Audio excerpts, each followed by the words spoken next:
जवाहरलाल नेहरू हे उद्घाटक होते आणि काकासाहेब गाडगीळ हे स्वागताचे अध्यक्ष होते.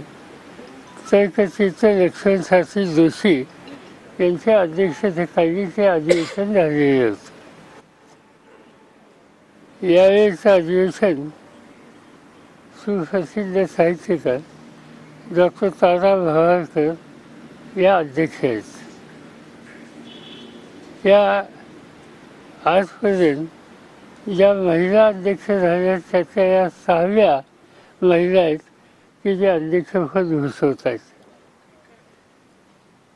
याचं जे संयोजन केलेलं आहे ते ताज कोतरामध्ये केलेले आहे आणि ताज कोतरामध्ये त्याचं नामकरण केले छत्रपती शिवाजी महाराज साहित्य नगरी या नावानं त्या कॅम्पसचं नामकरण केले जाईल.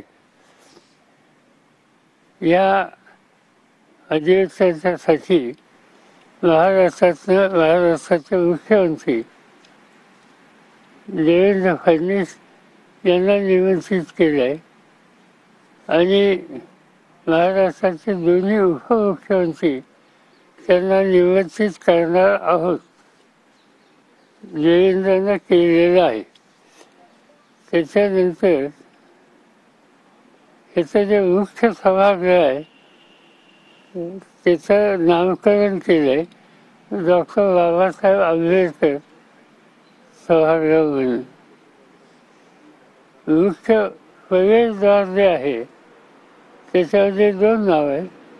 एक लोकमान्य टिळकांच्या नावानं द्वार आहे आणि दुसरं स्वर्गीय यशवंतराव चव्हाण यांच्या नावाने आहे.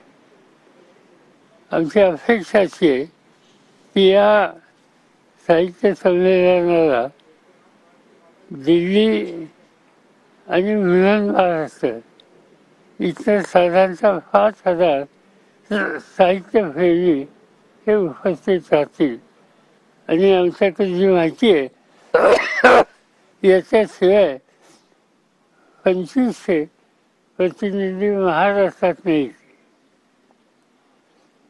आणि इथं जी व्यवस्था केलेली आहे ती 1500 लोकांची निवासाची व्यवस्था ही ठिकठिकाणी इथं केलेली आहे. 21 फेब्रुवारीला सकाळी 9:30 वाजता ग्रंथ दिंडी निघेल.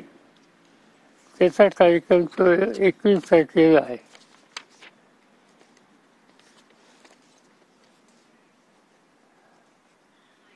बाकी हे डिस्क्रिप्शन केलं का? हे एक रफ हे केलेलं आहे. अजून काही कार्यक्रम त्याच्यात वाढतील, काही वक्ते वाढतील आणि त्याचं साधारण 15 दिवसात हे केलं जाईल. मुख्य उद्घाटक म्हणून साहेबांनी यांनाही निमंत्रण दिलेलं आहे. मुख्यमंत्र्यांशी पण बोलणं झालंय आणि हे एक चांगलं संमेलन व्हावं, कारण संयुक्त महाराष्ट्राच्या स्थापनेनंतर तर पहिलं आहे. साहेबांचा संबंध साहित्याशी पहिल्या दिवसापासून आहे. म्हणजे अगदी स्वर्गीय यशवंतराव चव्हाण साहेब ज्या साहित्य संमेलनाचे स्वागताध्यक्ष होते कराडच्या, त्याच्याही आधीपासून म्हणजे वि. स. खांडेकरांपासून पुलंपर्यंत